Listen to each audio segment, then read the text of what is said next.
प्यारे बच्चों, कैसे हो आप? बच्चों, आज हम जो मांग का चैप्टर है उसके मल्टीपल चॉइस क्वेश्चन जो है, एमसीक्यू जो है, उनको करने जा रहे हैं। और ये वेरी वेरी इंपॉर्टेंट क्वेश्चंस हैं। और ये जो एमसीक्यू हैं हम इस प्रकार से समझेंगे कि पूरा जो चैप्टर है उसका कंक्लूजन या उसमें क्या है वो आपको पूरा समझ आ जाए। तो चलिए देरी ना करते हुए पढ़ते हैं और इस वीडियो को जितना हो सके उतना शेयर कीजिए ताकि और जो बच्चे हैं वो इसका फायदा उठा सके। तो चलिए स्टार्ट करते हैं। यदि x वस्तु की कीमत में वृद्धि होने के कारण y वस्तु की मांग में वृद्धि होती है तो उनका संबंध होगा।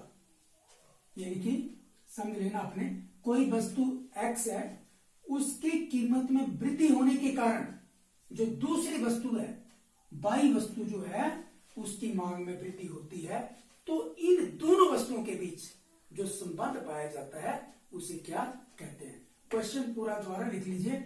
यदि x वस्तु की कीमत में वृद्धि होने के कारण y मांग में वृद्धि होती है तो उनका संबंध होगा। फर्स्ट, स्थानापन्न वस्तुएं यानी कि सब्स्टिट्यूट गुड्स। ऑप्शन बी दूसरा ऑप्शन है पूरक वस्तुएं, कंप्लीमेंट्री गुड्स। और ऑप्शन सी नॉर्मल गुड्स यानी कि सामान्य वस्तुएं। और ऑप्शन डी घटिया वस्तुएं। तो हमें यह बताना है कि अगर किसी एक वस्तु की कीमत में वृद्धि होने के कारण दूसरे वस्तु की मांग में वृद्धि होती है तो उसे क्या कहते हैं। तो इसका जो राइट आंसर है वो राइट आंसर होगा ए, स्थानापन्न वस्तुएं।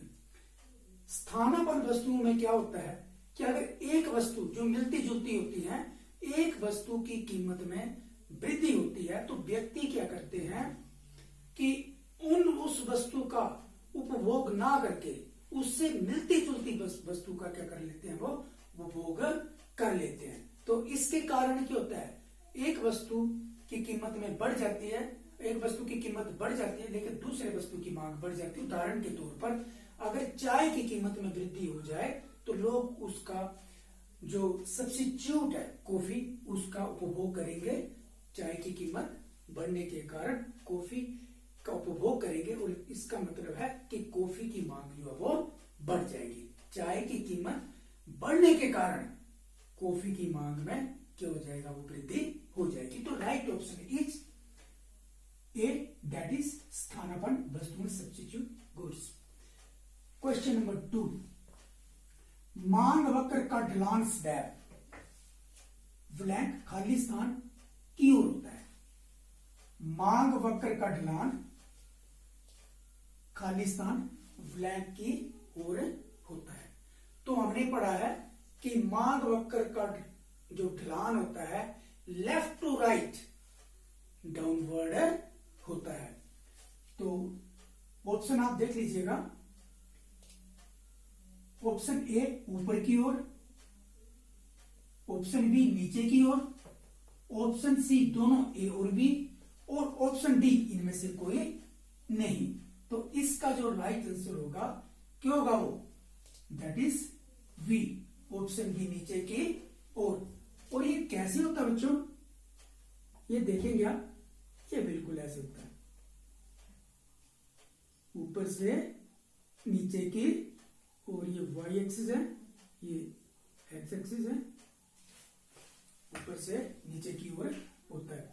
क्वेश्चन नंबर 3, मांग का नियम लागू होता है। मांग का नियम कहां लागू होता है, यहां पे हमने 3-4 ऑप्शन इनको देखते हैं। वेरी वेरी इंपॉर्टेंट क्वेश्चन है। सामान्य वस्तुओं पर, ऑप्शन बी गिवन वस्तुओं पर, ऑप्शन सी वेवलेंट गुड्स यानी कि प्रतिष्ठा सूचक वस्तुओं पर, और ऑप्शन डी इनमें से कोई नहीं। तो मांग का नियम क्या कहता है कि वस्तु की कीमत और उसकी मांग में ऑपोजिट रिलेशनशिप पाया जाता है। तो जो ये वस्तुएं होती हैं, गिवन वस्तुएं होती हैं, ये अपवाद है। वेवलेंट गुड्स प्रतिष्ठा सूचक वस्तु होती है, ये भी अपवाद है। ओके, तो ऑप्शन बी नहीं होगा, ऑप्शन सी नहीं होगा, और ऑप्शन डी को पहले देखते हैं। अब क्या होता है, सामान्य वस्तु। राइट आंसर क्या होगा, सामान्य वस्तु। तो सामान्य वस्तुएं कौन सी होती हैं, सामान्य वस्तुएं वे वस्तु होती है जिन पर यदि उपभोक्ता की आय बढ़ने पर उनकी क्या हो जाती है, जो मांग जो है वो बढ़ जाती है। तो राइट आंसर क्या होगा आपका ए, दैट इज सामान्य वस्तु, नॉर्मल गुड्स। क्वेश्चन नंबर 4, घटिया या निम्न कोटि वस्तुएं वे वस्तु होती है जिनकी मांग, घटिया या निम्न कोटि की वस्तुएं वे वस्तुएं होती हैं जिनकी मांग, हमें बताना है उनकी मांग कैसी होती है या मांग का क्या संबंध होता है। देखिए ऑप्शन ए, आय बढ़ने के साथ बढ़ती है।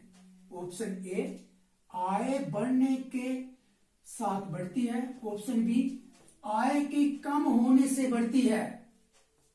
ऑप्शन सी, आय का कोई प्रभाव नहीं पड़ता। और ऑप्शन डी, दोनों ए और बी। तो पहले हमें यह पता होना चाहिए कि घटिया या निम्न कोटि की वस्तुएं कौन सी होती है। तो घटिया और निम्न कोटि की वस्तुएं वे होती हैं जब उपभोक्ता की आय बढ़ती है तो उनकी मांग की हो जाती है कम। उपभोक्ता की आय कम होती है तो उनकी जो मांग है और जो उपभोक्ता की आय है उसके बीच सीधा सीधा विपरीत संबंध पाया जाता है। यदि उपभोक्ता की आय बढ़ जाए तो वो उन वस्तुओं का उपभोग नहीं करेगा, उसकी जगह सब्स्टिट्यूट करके किसी और वस्तु को उपभोग करेगा। इट मींस उनकी आय बढ़ने से वस्तुओं की मांग की हो जाती है वो कम हो जाती है और आय कम होने पर उनकी मांग बढ़ जाती है। ऑप्शन देखते हैं हम। आय बढ़ने से बढ़ती है, यानी कि आय बढ़ जाती है तो उनकी मांग बढ़ जाती है, बिल्कुल नहीं है। अभी हमने पढ़ा है option A is wrong. Option B, आय के कम होने से बढ़ती है, दैट इज जो हमने पढ़ा बिल्कुल राइट, कि घटिया वस्तु वे वस्तु होती है जिनकी मांग आय के कम होने से बढ़ती है, यानी कि देयर इज ए ऑपोजिट या inverse relationship between inferior goods and income of the consumer. और अगला ऑप्शन है आय का कोई प्रभाव नहीं पड़ता, ये भी गलत है। और ऑप्शन डी, दोनों ए और बी, ये भी गलत है। तो right answer is option B. Question number 5, मांग वक्र में खिसकाव का अर्थ होता है। मांग वक्र में जो खिसकाव होता है उसका अर्थ क्या होता है। जो मांग वक्र है उसमें जो खिसकाव होता है उसका क्या अर्थ है। देखिए, कीमत में वृद्धि के कारण कमी। ओके, यानी कि कीमत बढ़ जाती है तो जो मांग वक्र है उनकी कहने का मतलब उसमें क्या हो जाता है, वो उसमें कमी के कारण खिसकाव होता है। दूसरा क्या है, कीमत में कमी के कारण क्या हो जाता है, वो उसमें वृद्धि हो जाती है। ऑप्शन सी है, कीमत में परिवर्तन के कारण मांग में वृद्धि हो जाती है। और इनमें से कोई नहीं। जो राइट आंसर होगा, जो आपके क्वेश्चन नंबर 5 जो इसका राइट आंसर होगा डी, नन ऑफ दिस। क्योंकि मांग वक्र में जो खिसकाव होता है वो वस्तु की कीमत में परिवर्तन किए बगैर अन्य कारणों के कारण होता है। आप देखिए, थोड़ा सा फिक्र मैं आपको बना देता हूं। यहां पे देखिए, जैसे ये है,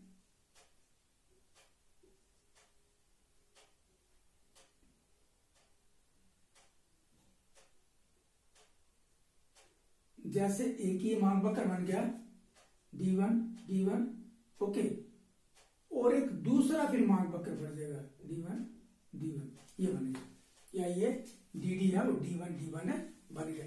यानी कि खिसकाव कब होगा, वस्तु की अपनी कीमत में परिवर्तन किए बगैर अन्य कारणों के कारण अगर कोई परिवर्तन होगा तो उसमें क्या हो जाएगा, वो खिसकाव का मतलब एक और मांग वक्र जो है वो बन जाएगा। ओके, और इसे क्या कहते हैं, मांग में वृद्धि भी कहा जाता है। तो राइट आंसर क्या होगा, इनमें से कोई नहीं। और उसकी जगह बच्चों आपने नोट बना के लिखना है कि कीमत में परिवर्तन किए बगैर, क्या होना है, कीमत में परिवर्तन किए बगैर मांग में वृद्धि होना। जो राइट आंसर होगा, कीमत में परिवर्तन किए बगैर मांग में वृद्धि। और यहां पे आपका ऑप्शन होगा डी, लेकिन आपने नोटबुक में वो लिख लेना है, डी लिख लेना। डी के आगे एक्सप्लेनेशन लिखनी है कि कीमत में परिवर्तन किए बगैर मांग में वृद्धि होने पर किसका अब होता है। तो चलिए नेक्स्ट क्वेश्चन देखते हैं। मांग में कमी का कारण होता है, मांग में कमी का कारण होता है, यानी कि मांग में कमी कब होती है। ओके, ऑप्शन ए, वस्तु की कीमत में वृद्धि। मांग में कमी कब होती है, जब वस्तु की कीमत में क्या हो जाए, वस्तु की कीमत में वृद्धि हो जाए। ऑप्शन बी, वस्तु की कीमत में क्या हो जाए, कमी हो जाए। ऑप्शन सी, उपभोक्ता की आय में कमी हो जाए। और ऑप्शन डी, इनमें से कोई नहीं। तो मांग में कमी कब होती है, यहां पे वृद्धि वाला सिस्टम था, यानी कि वस्तु की कीमत में परिवर्तन किए बगैर अगर किन्हीं कारणों से, या वस्तु की कीमत में परिवर्तन ना होके किन्हीं अन्य कारणों के कारण यदि मांग में क्या हो जाती है, कमी हो जाती है, तो उसे मांग में कमी कहते हैं। जैसे उदाहरण के तौर पर यहां पे हम ले लेते हैं, जैसे प्राइस ले लिया, क्वांटिटी ले लिया। प्राइस मान लीजिए 5 रुपए है, मांग 10 रुपए है, प्राइस 5 ही रहता है और मांग किन्हीं कारणों से बढ़कर, जैसे उपभोक्ता की आय में वृद्धि हो गई, ओके, मांग बढ़ जाती है 20, तो उसे कहते हैं मांग में वृद्धि। ओके, और ये कम हो जाती है, यानी कि ऊपर 20 है, यहाँ पे 20 है और यहाँ पे 10 हो जाती है, कमी हो जाती है, तो उसे कहते हैं मांग में कमी। तो यहां पे क्या लिखा है, मांग में कमी का कारण होता है, क्या कारण होता है, वस्तु की कीमत में वृद्धि। ये बिल्कुल नहीं। वस्तु की कीमत में कमी, बिल्कुल रॉन्ग ऑप्शन है। और ऑप्शन सी, उपभोक्ता की आय में कमी, उपभोक्ता की आय में कमी। और नेक्स्ट क्या है, इनमें से कोई नहीं। तो कब होती है कमी, यहां पे देखिए कीमत 5 है, यहां भी कितनी है, 5 है। उपभोक्ता की आय कितनी थी, कि यहां पे कीमत 5 है, 20 क्वांटिटी है, कीमत 5 ही रहती है, लेकिन क्या हो जाता है, उपभोक्ता की आय या अन्य कारणों से जो डिमांड है वो कितनी हो जाती है, वो 10 हो जाती है, यानी कि अन्य कारणों के कारण। तो उसमें क्या, अन्य कारणों में उपभोक्ता की आय भी एक कारण है। तो राइट ऑप्शन क्या होगा इसका, सी, उपभोक्ता की आय में कमी के कारण। क्वेश्चन नंबर 7, निम्न में से कौन सी जोड़ी प्रतिस्थापन वस्तुओं के उदाहरण है। आपने बताना है बच्चों कि प्रतिस्थापन वस्तुओं की क्या होती है, वो आपको पता लग गया, द्वारा ऊपर हमने क्वेश्चन किया था, तो होप है कि आप इसका आंसर बता देंगे। तो निम्न में से कौन सी जोड़ी प्रतिस्थापन वस्तुओं के उदाहरण है। प्रतिस्थापन वस्तुएं भी हमने पढ़ी हैं, आप बताइए। Number 1 car petrol, option 2 coffee दूध, और ऑप्शन सी लिम्का और पेप्सी कोला, ऑप्शन डी सभी। तो प्रतिस्थापन वस्तुएं कौन सी होती है, वे वस्तुएं होती हैं जिनका दूसरी वस्तु की जगह उपयोग किया जाता है। और कब किया जाता है, जब वस्तु की अपनी खुद की कीमत में वृद्धि होती है, तो उपभोक्ता उस वस्तु को उपयोग ना करके, उपभोग ना करके किसी दूसरी वस्तु का क्या करता है, वो उपभोग करता है। तो यहां पर देखेंगे कार पेट्रोल बिल्कुल नहीं, गलत है, ये कंप्लीमेंट्री वस्तु है। दूसरा क्या है, कॉफी दूध, बिल्कुल नहीं, कॉफी और दूध सब्स्टिट्यूट नहीं होते हैं, बिल्कुल नहीं होते हैं। ओके, दोनों अलग अलग हैं, wrong. Option B is also wrong. Option C Limca और Pepsi cola, right answer is, हमने कोल्ड ड्रिंक पीना है तो लिम्का पी सकते हैं और उसकी जगह पेप्सी कोला है, दोनों में से कोई भी पी सकते हैं। अगर लिम्का की कीमत बढ़ गई तो पेप्सी कोला पिएंगे, और पेप्सी कोला की कीमत बढ़ गई तो लिम्का का उपभोग करेंगे, उसको पिएंगे। ऑप्शन डी सभी, वो भी क्या है, गलत है।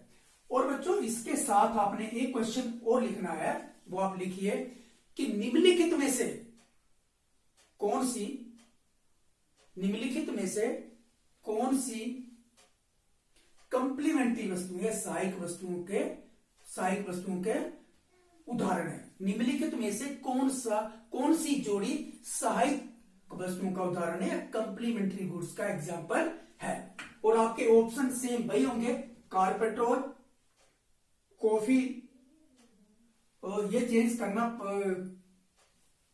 पड़ेगा, ऑप्शन चेंज कर देता हूं मैं, कार पेट्रोल रहने देता हूं, यहां पे कर देता हूं कॉफी चाय। तो कंप्लीमेंट्री वस्तु कौन सी होगी, जिनकी मांग साथ साथ चलती है, जैसे पेन और स्याही, कार और पेट्रोल।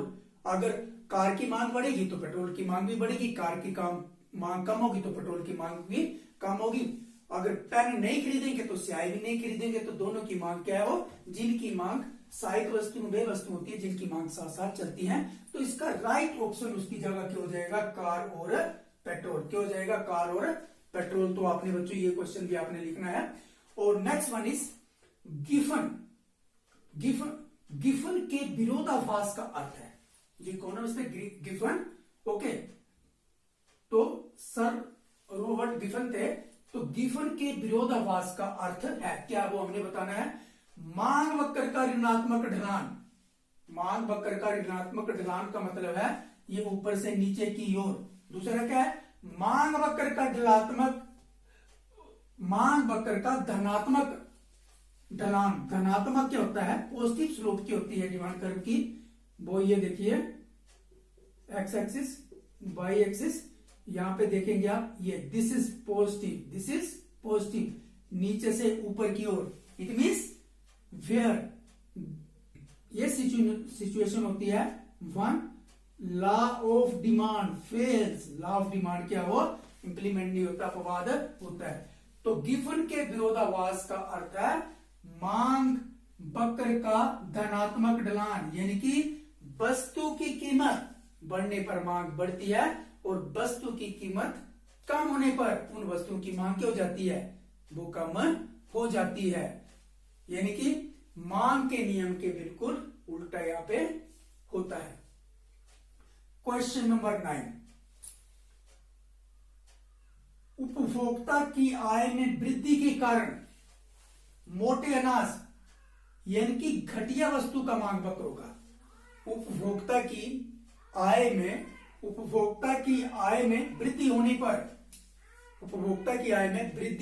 पर मोटे अनाज यानी कि घटिया वस्तुओं का मांग वक्र कैसा होगा। तो अभी हमने पढ़ा था कि अगर उपभोक्ता की आय, हमने ऊपर भी पढ़ा था कि घटिया वस्तुओं की होती है, घटिया वस्तु वे वस्तु होती है जिनमें उपभोक्ता की आय और मांग में ओपोजिट रिलेशनशिप पाया जाता है।